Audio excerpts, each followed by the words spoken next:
Mom, I like to propose a dinner optimization plan for 2026. Soccer practice every week. Get back late and you're stressed out about making something fast, but actually nutritious for dinner. When Ashley's mom picked me up, I noticed that she made Blue Apron. It came like a little kit. By the time it was ready, I still had shin guards on. And it was real food, fresh veggies, protein, actual flavor. Take her from the younger generation. We're innovators, keeping a couple Blue Apron meals around. Not the worst idea. Get $50 off your first 2 orders plus free shipping with code STIR50. Terms and conditions apply. Visit blueapron.com/terms for more.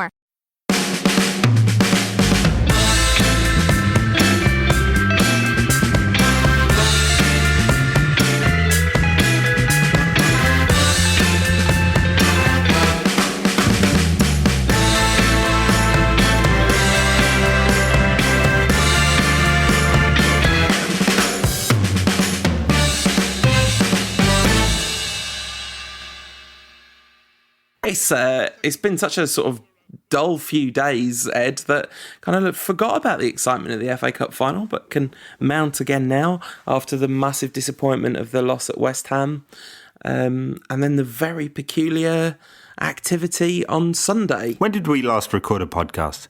Have we talked about West Ham away? Yeah, we recorded immediately after that game. So we did. I tried to wipe it from my memory. Unsuccessfully, it would appear. Quite successfully, actually. How much of Sunday do you remember? Fine. Well, I don't know what you're talking about. Well, a lot of time spent in the pub. Yeah, I mean, we were always planning to meet folks afterwards and hang out for a bit, but there was a lot more hanging out than was planned. So I don't think I actually asked you about this. What happened? Did you get in the ground? No, I got to my gate, and just as I got to the turnstiles, they pulled down the shutters and told me to bugger off. So did they say at that point that the match was abandoned? No, okay, they did not. Okay. A whole bunch of people in like emergency gear turned up and sent us everyone away. Then the loudspeaker came on and said, go to the car park. And I couldn't actually get to the car park because everyone was flowing the other way back towards Hotel Football. I got to Hotel Football and stopped there because I thought there's no point walking any further. Peered in and to see what was happening in the Swansea Manchester City game. It was just listening to rumours and Twitter and stuff. So when did you find out for sure that the game was called off? Twitter via various media outlets on there. Right. It was kind of interesting because at about 10 to 3, I left the Trinity statue and went into the press room. And of course you could still get into the press room, which I guess was probably like one of the very few entrances that you could have done at that time. So I walk up to the thing and through the little tunnel out and suddenly say, what's happening? Why are there no people on the two sides of the stadium, just completely empty, and K stand half full, and the South stand, it didn't look like it was full. You can't tell obviously when you're in the middle of it, but information was really slow in coming out. There were just tannoy announcements saying please wait in your seats and for further information. About 3:05, someone came out to brief the press that there was this suspect package found in the Northwest Quadrant, which is when that news started filtering out wider. Well, not filtering out, but blasting out wider. But we were being told, like, Sky Sports and the Premier League have confirmed that the match is abandoned before we found that out in the press room. So it was like 3:20 by the time I got out of the ground. All in all, it's a good job it wasn't a proper bum. Well, most certainly, yeah. And because that would have changed the face of football quite a bit, wouldn't it? In the end, just proper incompetence. Yeah, it's amazing, isn't it? I mean, there's all these rumours going around, first of all, that an actual device had been found, which obviously it sort of had. Then rumours started coming out that it was some sort of hoax device. And then, of course, about 9 o'clock, 10 o'clock that evening, it was confirmed that what it was just the most ridiculous possible outcome, a kind of a relief, really, that it was something stupid rather than something malicious, because that's a much easier thing to deal with. Yeah. Hey, lads, remember all those bombs we left around OT? You got them all? Ah, yeah, no prob, Gov. Unbelievable. Yeah, that dude, he gave a statement, didn't he? Have you watched that statement? I have, yeah. Yeah, I think he felt, to be fair, pretty sick about it. And the club, I think the club, I know we like to be critical on occasion on this here show, but I don't think the club have done anything wrong. The stewarding seemed very good at the time. There was no panic. Everyone was moved away. It was safety first, as it should have been. Sure, there wasn't loads of information coming out, but it came out at the right time. The right bit was get everyone out of there. And then the club have refunded everyone's tickets, and the people who were able to go tonight went free of charge, and all in all, pretty well handled, I think. If only we handled all sorts of things that well. Yeah, I mean, you couldn't ask for anything more from the club, really. It's obviously embarrassing for them that it was a kind of security training exercise, but it wasn't an internal United thing. The whole atmosphere around the ground was so calm. It was a few people did say they were really scared when they were waiting inside the ground, not knowing what was going on, which is totally understandable. But there was just a real absence of panic in terms of the response from even police, stewards, the whole works. It all seemed to go very smoothly, considering what a massive, shocking kind of departure from the norm that it was. Well, quite, yeah. I mean, I suppose there's one narrative that says, turned up late for 2 games this season and got another cancelled. There's some level of incompetence going on here. United do seem to have an excuse in most cases. And, a contractor screwing up is a contractor screwing up. Although it doesn't necessarily reflect well on the club. I suppose there won't be any blowback from FA or other sources because it was so clearly a contractor's fault. Pretty embarrassing, I suppose, pretty costly. In the end, I suppose what could have happened was that the fact that City played first and United played second could have had an impact on the results needed. It didn't in the end. I mean, I suppose United knew they needed to win 19-0 against Bournemouth. Not much of an advantage, that one. No. Of course, this has been talked about a lot, but I think it's worth saying here. I'm sure there's people listening to this show that would have been... Well, I know for sure there's people listening to this show that would have been in that boat. An absolute sickener for people for whom coming to Old Trafford means crossing an ocean. It's once in a lifetime or once every couple of years or whatever. Then that's just you just feel so much for people that have come from America or India or Australia or wherever to the game, and that's really such an unfortunate turn of events for them. Everyone else, it's kind of just a bit of an inconvenience, but for those people, that's such a huge disappointment. It is, although our friends who'd come from, where was it, the Isle of Man, enjoyed themselves in the pub instead. Yes, that's true. That's not quite the level of ocean crossing that I had in mind, really. But yeah, there was a lot of opportunity to have a good time in Manchester, wasn't there? Yeah, not much else to say about Saturday, Sunday, whenever it was, really. I mean, in the end, no disaster. Imagine it was real, though. That would have changed football forever, I think.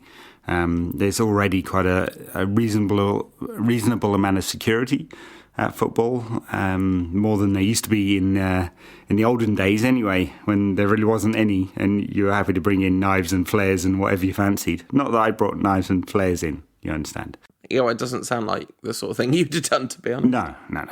The odd flag shoved down the trouser leg.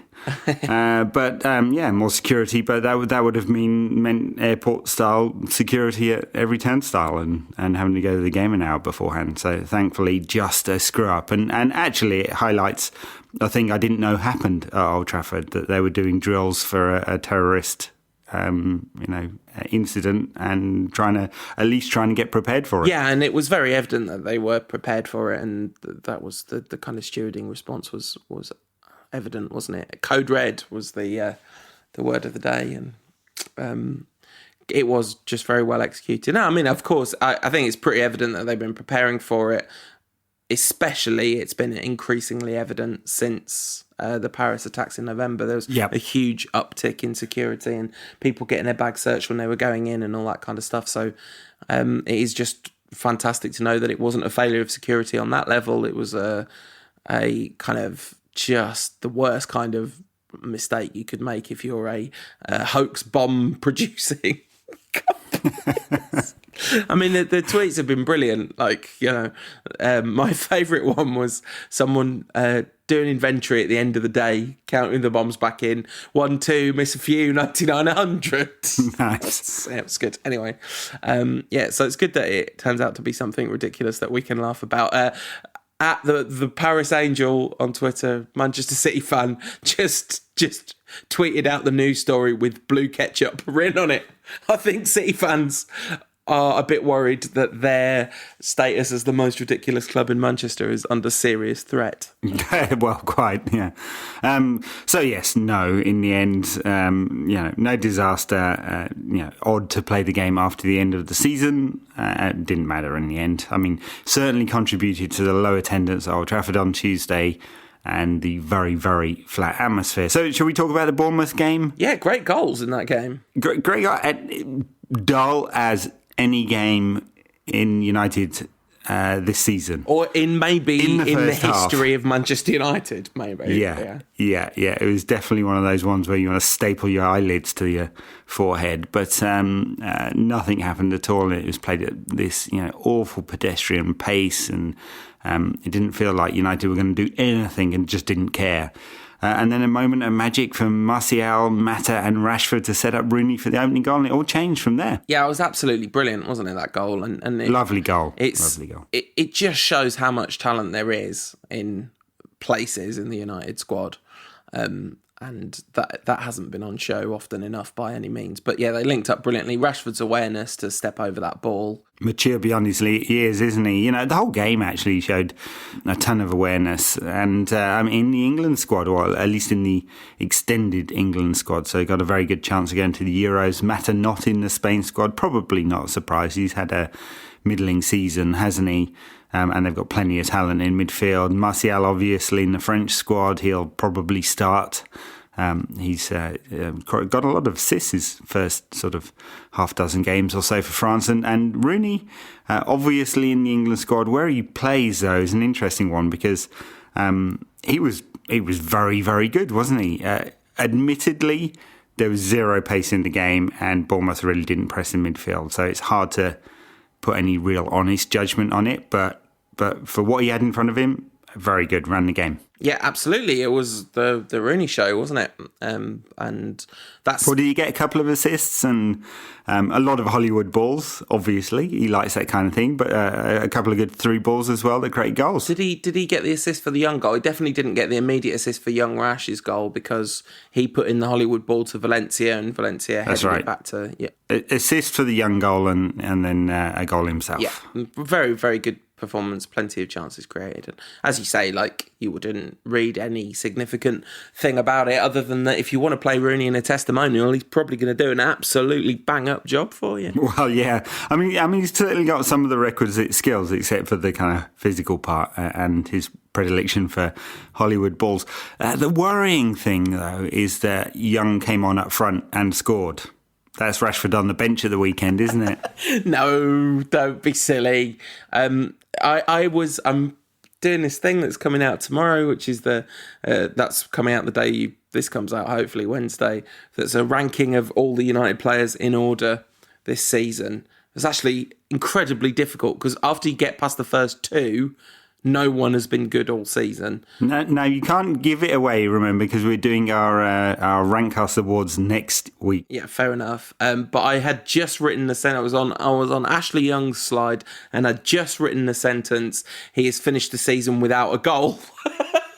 And I looked over at the telly. Oh, delete that sentence. It took him until the 87th minute of the final game of the season to get his first goal. Yeah, 1 goal, 2 assists this season. Yeah, I had a mini debate with a United fan on Twitter, as I do, about Ashley Young now and again.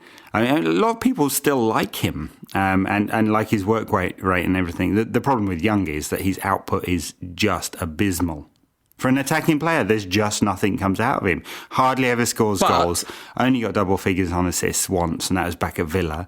Just very, very little output. And that's true and inarguable, although if you looked at his output last season, it was all bunched up in the games that he was playing in attack, and he hasn't, apart from the 2 games he's played at centre forward, I don't think he's played a game on the wing all season. He played it right back and left back almost every game he played before he got injured.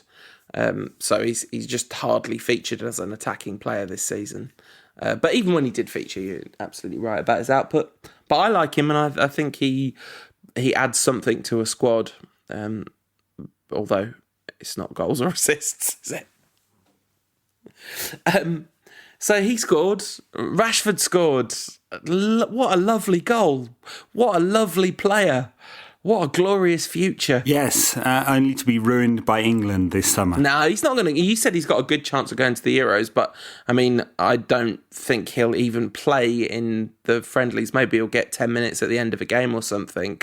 But the talk is he's just going for training. Well, there was the talk before the squad was announced, but there's only 5 strikers in there, and one of those is Rooney. And there is not a single argument at all ever to play Rooney ahead of Vardy and Kane this season, clearly, other than he's England's top goal scorer, so you can look backwards, I suppose. But there's not a lot of strike power in there, and so I would think in a squad of 23 you would want to take 5 strikers, and so that would make a lot of sense, and especially since he could probably play in any of the forward positions, and England are very overstocked in midfield. And that's probably because they'll play this sort of diamond system. But for me, it makes a lot of sense now to take him, just given the balance of the 26 there, and dump probably Drinkwater and one of the fullbacks and one other. Yeah, I mean, I would take Drinkwater, actually. But anyway, let's not debate the England squad. That's not our remit, is it, Ed? We can talk about that when we do Europods, and then no one could complain about us talking about international football. Le Randcast. So it turned into quite a fun performance from United. 3 goals, again, for the whatever time it is this season. It's 0-0, 1-0, 3-0. That's this season's been all about. A very weird league season draws to a close. And then Van Gaal came out to give his speech and was roundly booed until he said, "You are the best fans." And then everyone clapped for ages. Yeah, we had a little chat at the weekend about Old Trafford's non-predilection for booing anyone. So, I mean, it's very true. You know, the atmosphere you get on social media reflects absolutely none of the atmosphere in the stadium. And that's been the case for 30 years, 35 years, whatever it is I've been going to football. And it's true, there was a booing, and then a sense of guilt immediately washed over the 3 people that were left in Old Trafford. Yeah, and it's really interesting, the dynamic, and you could see that Van Gaal looked a bit shaken, I think, by the booing. Because he sort of said, "Thank you for your unconditional support," which is kind of ironic when he'd just been booed. Yeah. But like you say, that sense of guilt happens almost instantly. And ultimately, the people on social media saying, yeah, the problem with United is that the fans don't turn on the manager quickly enough. That's a very upsetting thought, really, because being civilised and supportive doesn't seem to be something you should generally get on people's backs for. But it does create this issue whereby it seems like some people inside the club, maybe just Van Gaal, think that Van Gaal's popular with the fans. Because Woodward's always talked about how they monitor social media and all that kind of stuff. So, obviously he knows how hated Van Gaal is. And we wonder now whether we'll start to hear pretty quickly whether Van Gaal's going to be replaced. At Mango Carrot asking how quickly after the FA Cup final should we start to worry if Van Gaal hasn't been sacked? Yeah, by about 8 o'clock.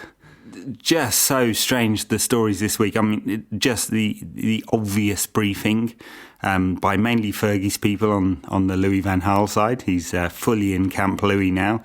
And obviously Jorge Mendes on the other side.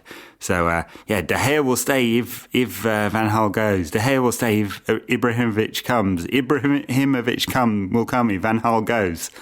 Were all stories in the last couple of days. And then we had Bevan coming out, League Managers Association, supporting Louis this time, obviously in Camp Fergie, that one. We're going to get a little bit more of this spin, I think, before a decision is finally made or communicated. I seriously think if it isn't done by Wednesday after the FA Cup final, then that's when I would start to be... I would already have been worried by then. But once he gets to Wednesday of that week, then I can't see anything much changing after that. Maybe I'm wrong about that. Maybe even the Monday afterwards. But there won't be any negotiation if there is the clause in his contract, the same as David Moyes. United finished 5th. Woohoo! Yeah, progress. And so presumably they can fire him with a set amount of compensation. Yeah, and even if they couldn't, it's only a year's salary, isn't it? Which is a lot of money, but they can afford to chuck away £3 million on accidentally leaving a bomb in a toilet. So, they've got money. I mean, it seems a bit silly to speculate when there's only a week and a half or so before we'll know for sure, a week really. But let's speculate. He's staying or he's going? He's staying. We were talking about this on Sunday, and that's where I came down on it too. But in the last couple of days, I think he's going.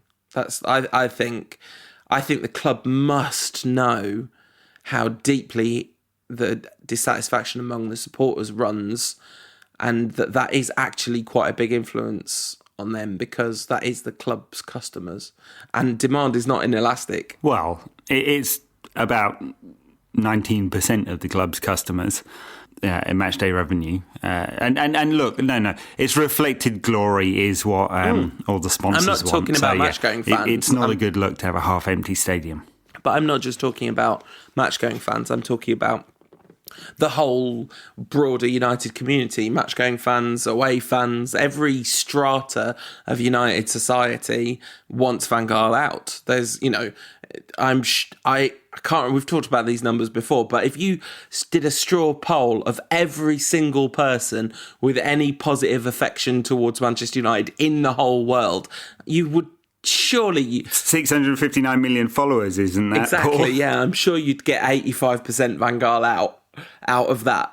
Every strata of United support, or whatever you class it as, everyone wants Van Gaal gone.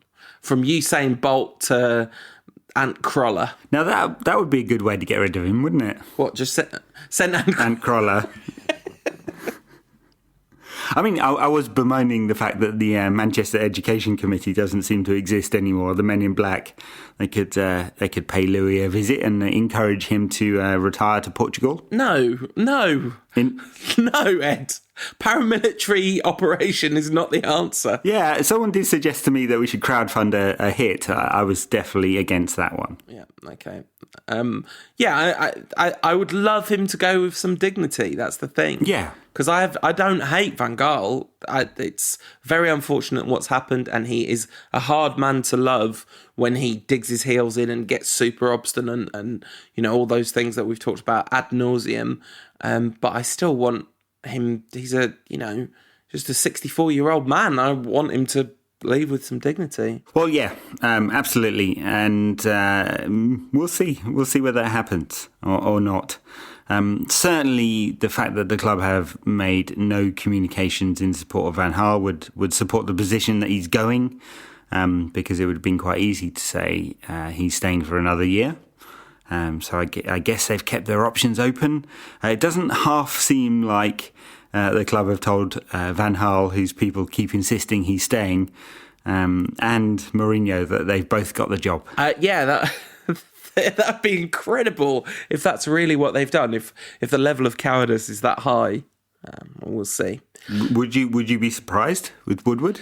I almost would be, because the thing about Woodward is he's always sort of seemed like he might be quite just a decent bloke in a situation where he's way over his head, and that is a very not a decent thing to do at all, is it?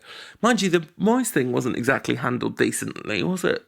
No, they let him know via the medium of text message or whatever it was. They told through the press, didn't they? Yeah. So, no, I don't think being decent and being incompetent means that you behave well, right? I think actually your level of incompetence makes you a coward. And I've seen this managerial trait many, many times, and I suspect that's where Woodward's coming from. Absolutely. I think that's a bang-on analysis, actually. Right. Should we do some questions before we talk a bit about the final? Let's do it. At MUFC Colin says, who at United do you think is best at Rocket League? That's kind of a good question. I think it's got to be one of the youngsters. Actually, do you know who it is? It's got to be Luke Shaw, because he's had such a lot of time on his hands this year. In the year of Rocket League, he's the one that's had the most time. So yeah, that's who I'm going with. He has, although he's trying and get himself fit, isn't he? Yeah, and he's going to he's sadly not going to make the end of this season. Van Gaal said something interesting. He said, I've always been saying that he could maybe make it for the final, but that was just motivation. I know. Now we're in the final. I can't say that anymore. Yeah. I was lying, by the way, all that time, but, for good. At Nye Beveridge says, I'm watching the match in a Dinting Boozer just outside of Gossip. Where's the oddest place you've watched the Reds? Various airports, hotels around the world. The weirdest place I've ever listened to the Reds was I listened to the FA Cup final we lost to Everton in the bush in Zimbabwe. That was probably the weirdest place. Although it wasn't really weird, it was just that's where I was at the time. If we win the FA Cup and the club announce that LVG will stay on for the third term, what will be your reaction, says at PLK says? No! I mean, I'll definitely be genuinely gutted, because I can't imagine in the 3 months before football starts again thinking of anything new to say about this. This is as well as the fact that United will be rubbish, also got to just talk about it more. And I have nothing left to say about Van Gaal. I tell you what, the season has done. I'm actually quite looking forward to the Euros. Yeah, oh yeah, me too. This is what's been happening to people that have liked international football all these years. And the other thing that is really weird and upside down, England might be quite good to watch. Yeah, that's true. Although, for sure, France will be good to watch. They will. Kind of a bit more normal, but... French Renaissance, yeah. I'm excited about that. Yeah. Anyway, Euros later, yeah. Oh, God. It's just going to be an awful summer if he's still here come Monday. Yeah, absolutely. At Level 2 Rogue says, assuming we get Jose for 2 to 3 years, who do you hope to bring in afterwards to mop up the blood and save us from relegation? Yeah, no idea. Maybe Ancelotti will have had enough of Bayern by the time Jose gets sacked in sort of February or March of 2020. Yeah, it's coming. Ryan Giggs swooping back in. Sweeping up. At Tom_McGee says, what's your favourite Beatles album?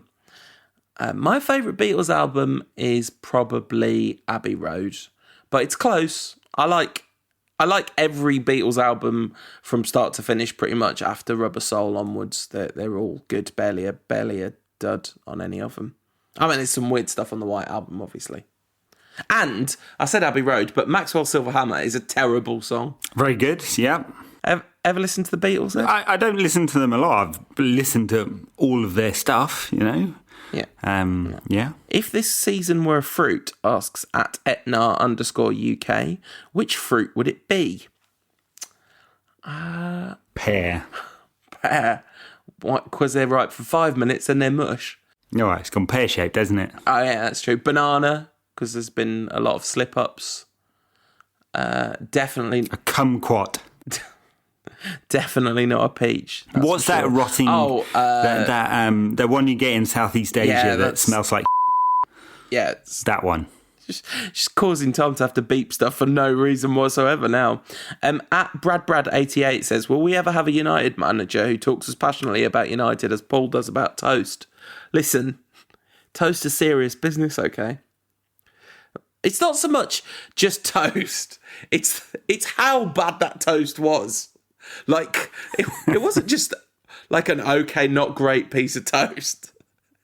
It's like the worst piece of toast that anyone's ever made. And they looked happy about it. I know. But have you seen Memphis' facial hair at the moment? Is it bad? What? It's bad. It's bad. You can tell how little. Do you think it's part of the X-Men tie-in? Is that what's going on? It might be, yeah. More kids painted blue. Talking of which, Iliel says, how appropriately embarrassing an end to the season is this last bit of corporate pimping. What's amazing to me about this is this was a rerun. I saw those kids before all the craziness happened, a couple of hours before the game. It was in the press box because I went in before I went out and back in again. Those kids were there, all painted up, all ready to go. So there's obviously something in that contract that said if for some reason a massive corporate disaster happens, we still get the X-Men kids.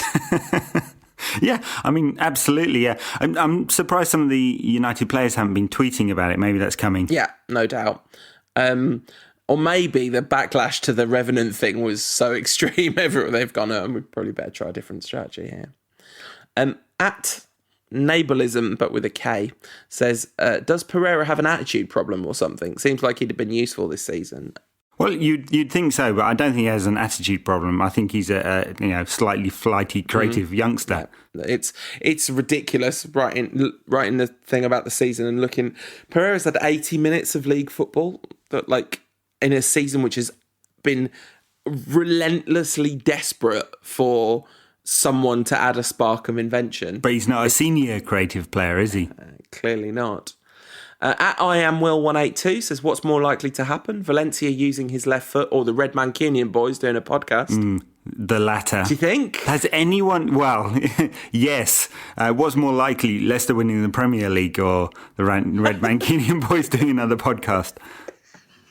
Clearly, Leicester proved that the Red Mancunian podcast happening must be more than a 5,000 to 1 shot. The only player I've ever seen who's more one-footed than Valencia is Jesus Navas, who is seriously one-footed. Yeah, that's true. At A Place to Hide says, to Zlatan or not to Zlatan? We had a little debate about this, didn't we? We did. Yeah, since you totally misread my tweet about it, deliberately so, and tried to cause an argument. Yeah. Okay. So I called it short-termist and about marketing, which it would be. He's obviously an amazing player, and that we're short of that kind of spark and a player to get you on your feet at the moment. And he scored 38 goals this season, so and he wouldn't cost a penny aside from the £25 million a year that he wants, and I presume a mega signing on bonus. So all of that in the tick column. In the minus column, you know what he's like, right? Mega ego, and he's getting old. I don't think he'll score even half the 38 in England, is my sense, given the style of play in the Premier League. And it means Rashford on the bench. Those are the things in the minus column. Yeah, and I'm not sure I totally agree with that latter one, because I think a front three of Rashford, Martial and Zlatan could be extremely effective. Obviously not if Louis is in charge, but everything good is predicated on the idea that Louis isn't in charge, isn't it?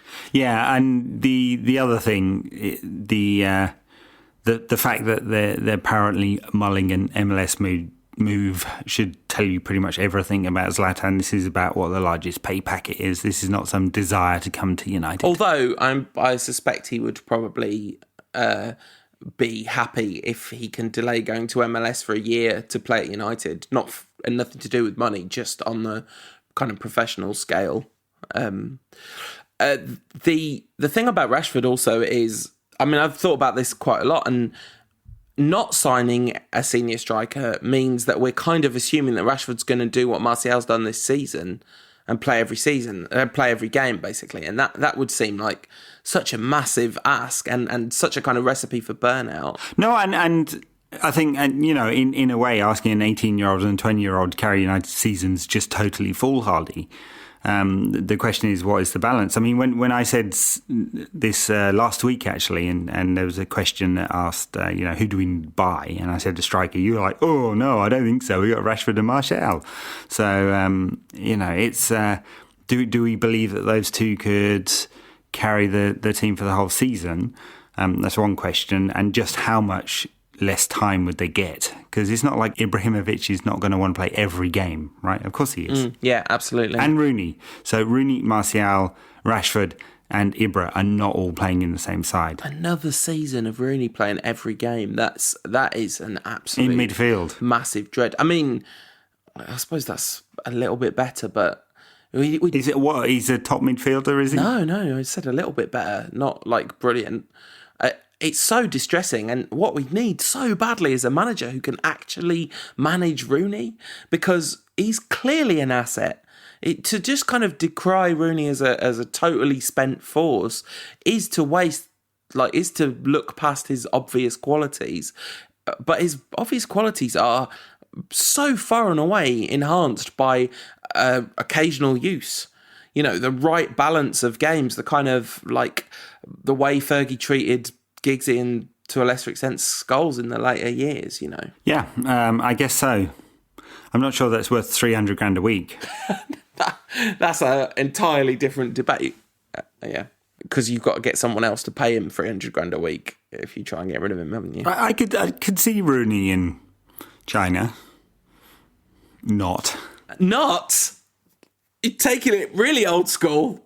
You just went fully 1992 there, Ed. Those are the peak of my powers. On the wane ever since then. It's Ed's world. It's appropriate, though, for it's Wayne's world. It's Wayne's world. Anyway, at Keith K _ says, is there a real risk that Dave will dump Ander on the back of that? He tweeted this just after Ander Herrera fell over, thus denying David De Gea the Golden Glove. A very unfortunate and shambolic and beautifully metaphorically apt end to our season. Yeah, although it does say something that we're even worrying about the Golden Glove. Oh yeah, I mean, I think the only person worrying about it really was David De Gea and Louis van Gaal. Yeah, well, I mean, David De Gea has won one of our trophies this season. The Player of the Season trophy. Yes.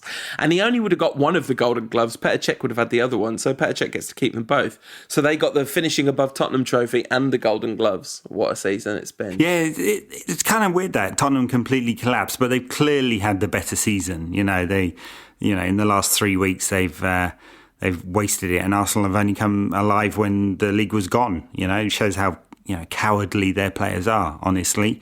And I mean, there's talk that the Arsenal board will give him a new contract, I'd fire him in a heartbeat. It's a decade since they've actually managed to put a real challenge in for the Premier League. That's not good enough. I think this is the highest they finished in all of that time as well. Yeah, and they weren't in touch since November. Nothing has ever been since more recently than that, but since March for sure. But nothing has ever been more obvious than that Tottenham's season was better than Arsenal's season. The idea that the league table doesn't lie, this is such a perfect encapsulation of why the league table might not lie, but it certainly gives you misleading information because, as you say, Arsenal's season they only put a run of form together when it really could not have mattered less. And Spurs' collapse had nothing to do with that. I've seen people kind of saying, oh, well, Pochettino's teams always have a difficult end to the season. But apart from the West Bromwich game, they've done nothing wrong, Spurs. Once the league had gone, they were terribly disappointed and got all their players sent off, and that's all very unfortunate. But it couldn't be less relevant, really, in the long term, I wouldn't have thought. Well, yeah. Yeah, and I expect them to put in a strong challenge next season. Mind you say the league doesn't lie. I looked at the league and it said Leicester had won the title by 10 points. Amazing. But that actually isn't a lie, is it? That they were just the best team in the division by miles. 10 points clear. Not many occasions on which Fergie's team won by 10 points either. No, it's a really remarkable achievement. I mean, it's also a remarkable failure of the rest of the league. And it's kind of, I wonder whether a little bit the fact that it was plucky little Leicester meant that they got a kind of an easy ride in a few games towards the end of the season. I mean, once it was done and dusted, they picked up a few more points that other teams might not have done once they were hungover, because other teams didn't really particularly feel like spoiling their party, and the fixtures came nice. They didn't play teams that were playing for anything. All right, well, that's a league campaign done. There's an FA Cup to come. I mean, it's so exciting. It's the FA Cup fun. I wish it wasn't coming on the back of all this Van Gaal related misery, because taken just in pure isolation, couldn't be more excited about the fact that United might win the FA Cup. It's been so long. Oh, so long. It's absolutely criminal that it's been this long. United have a chance to equal Arsenal's record 12th FA Cup. That's the real quiz. The thing is, the big pitch at Wembley is not actually that big. Everyone just thinks it is because that's the cliche. That's going to really suit United's expansive football, isn't it? I guess you don't mean that seriously, but it really will suit United because they have space to pass the ball around in, which is what they desperately need, because when teams try and deny them space and defend deep and narrow, that's when it starts to be really difficult. It's 72 yards wide, which is about the same as Old Trafford, or whatever it is. So yes, I guess so. I can't imagine that Palace are going to give United an easy game here. They had their form fell off a cliff, didn't it, after Christmas? But they've actually won a few games recently. Pulled it back together. And have looked decent in games. Some games, not the weekend. No, but that one was like the game when they played against us before the FA Cup semi-final, when they just basically gave us a bye because they didn't really care about that game. They were safe by then. I think the point at which they slightly turned their form around was when there was an actual danger that they might be dragged into the relegation battle, but they fully swerved that and got themselves to an FA Cup final, which is a brilliant achievement, really. Yeah, so who plays in the FA Cup final then?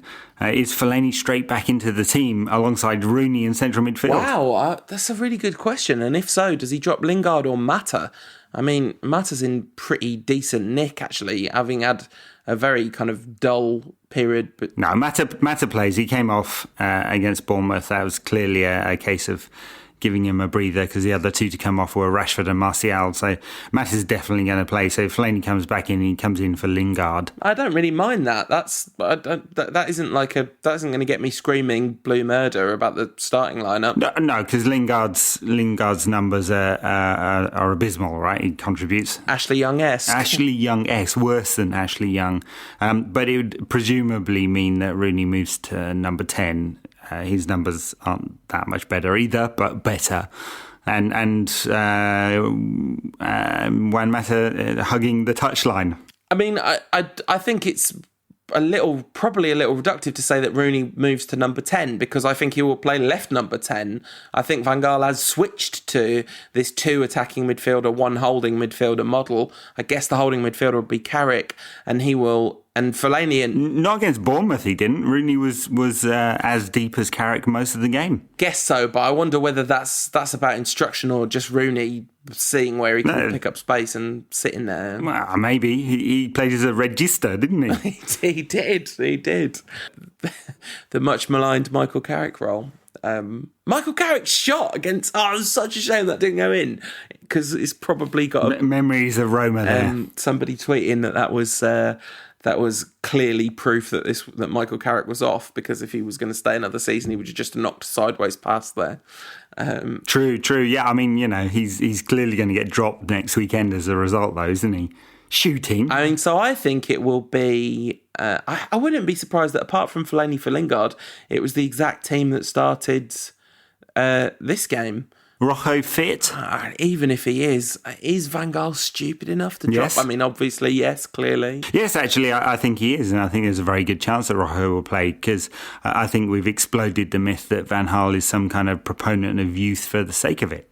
When he got the opportunity to play the older generation again when they were fit, he did, straight away. Yeah, but I mean, he also does a lot of performance analysis, and surely he's going to look at Rojo's performance and CBJ's performance and go, oh, we should play this small child with the good crossing instead of this slightly older Argentinian man with the brain of a child.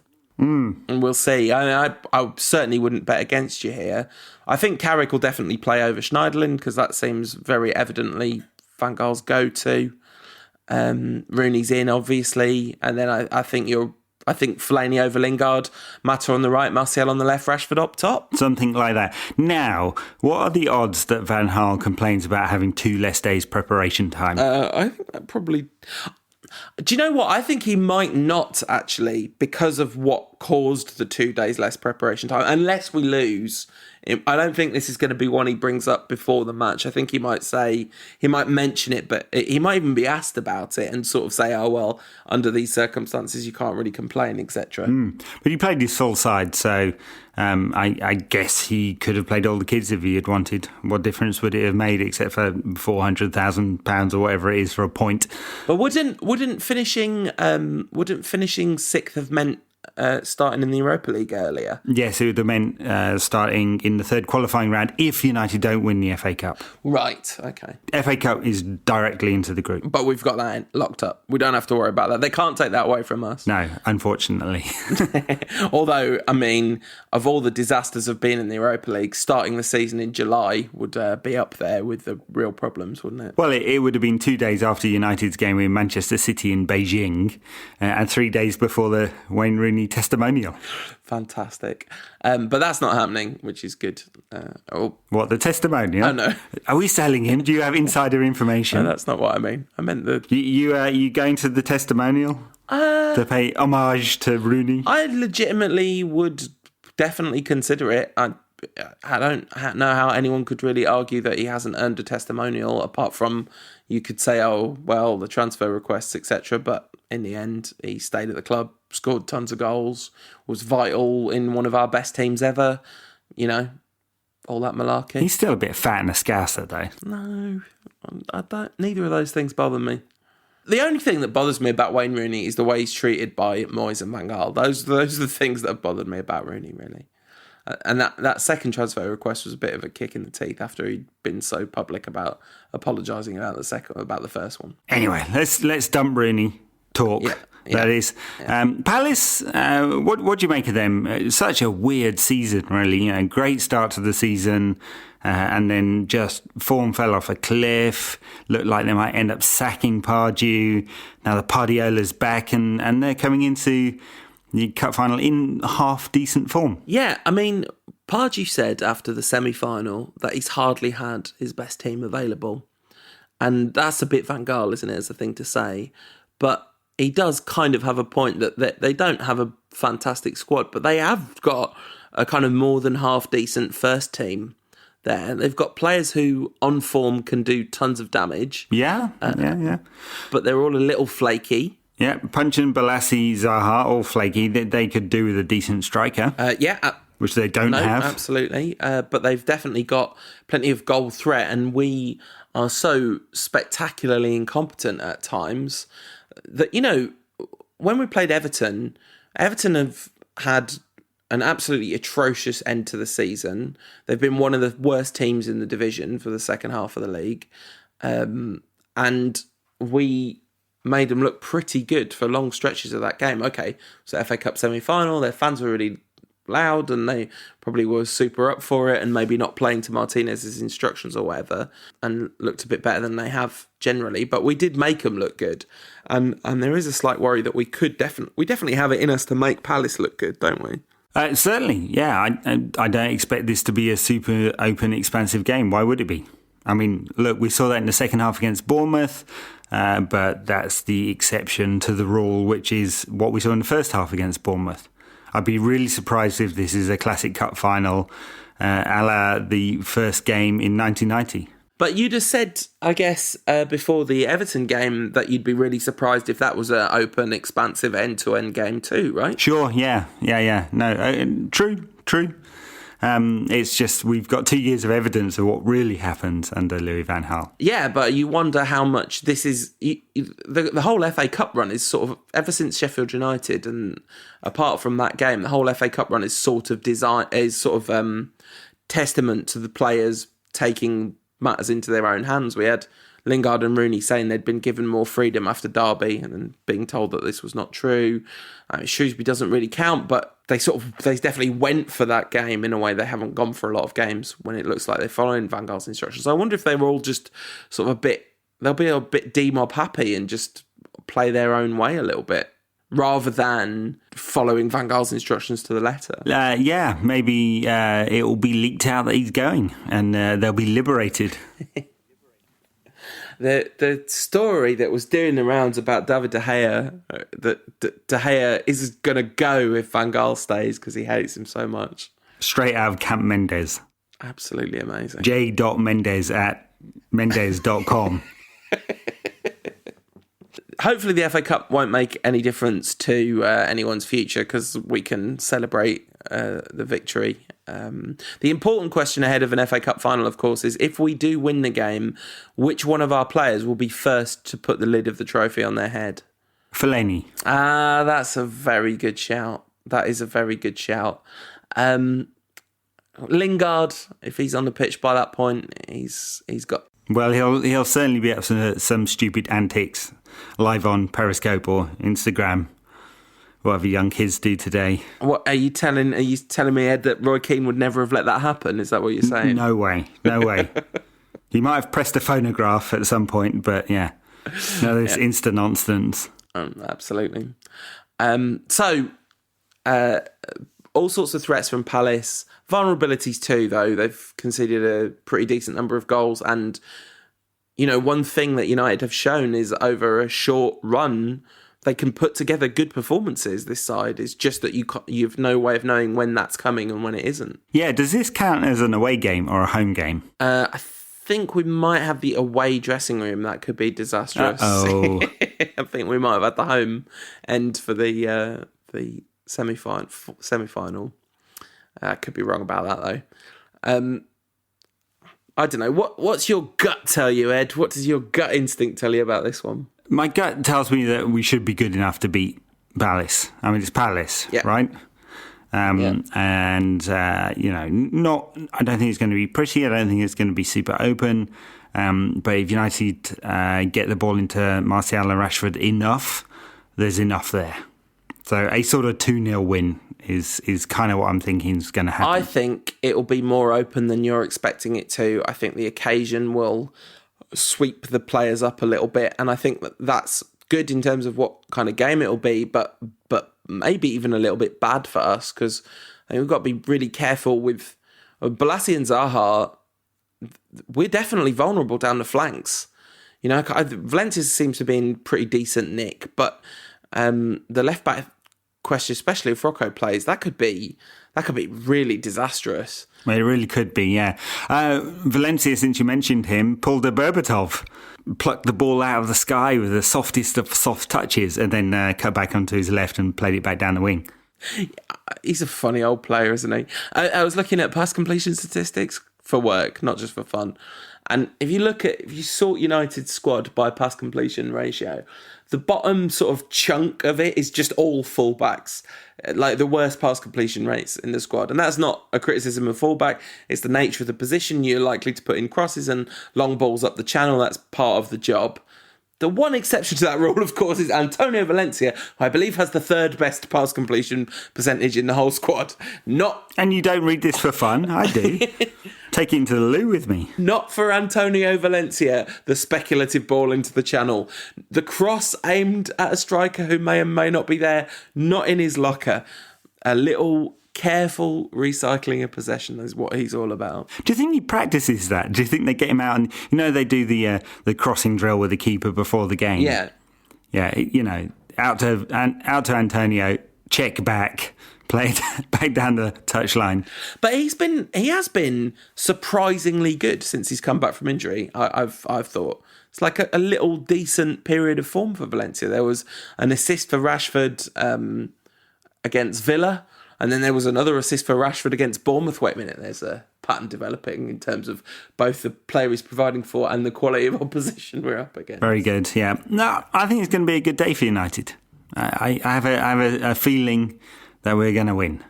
And nice. So you're going for 2-0 and a new contract for Louis afterwards. Even when we win, Louis lose, is what you're saying.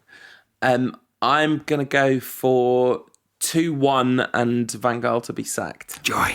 Oh my God, imagine if they keep him, Ed. just don't. That would be the perfect Saturday, wouldn't it? Win and announce that he's going. Yeah, I mean, I'll take winning on Saturday and announcing that he's going on Sunday or Monday. That's fine by me. If they want to have Sunday off, that's no problem. Just don't let me get to a week today. Don't let us all get to next Wednesday without knowing that Louis Van Gaal's gone. Okay, it's almost been a positive pod this week. Yes. We didn't get blown up. No. That's good, isn't it? It's a it'd been kind of annoying. Definitely. So it's a bonus, yeah. Didn't get blown up. Didn't even nearly get blown up. No. Just somebody being bad at their job. That's all that happened. Saw some decent goals. Didn't really expect to make fourth, so I'm not counting that as a depressing thing. It'd gone against West Ham. Yeah. Saw some decent goals against Bournemouth. Yeah. Decent performance in the second half, albeit testimonial. Have a good feeling about the cup final. Come on. Yeah, it's good. Get it's good. in. And then Louis going to get a new 5-year contract. No. Boo, boo. I was all doing the yes chant before that, but now I'm fully doing no. We can't let that happen. All right. Well, this will hopefully be up on Wednesday or Thursday morning. You'll get time to listen to it before the cup final. Have a great day, everybody. And thanks for listening during the season, which has been mostly really depressing. We're going to be back after the cup final with a review of the final and our traditional end of season show with rant ratings and awards and highs and lows and goals and all of that. Absolutely. Thank you for listening. You can get us on Twitter and Facebook and every social media platform that exists. Are you on Snapchat yet, Ed? No. Should I really? I honestly just thought it was for sending dick pics. My thing with Snapchat is I decided that was going to be the cut-off for me. I was going to just leave that to the young people. That's it now. I'm out of new social media platforms. Instagram will be the most modern platform I'm ever engaged with.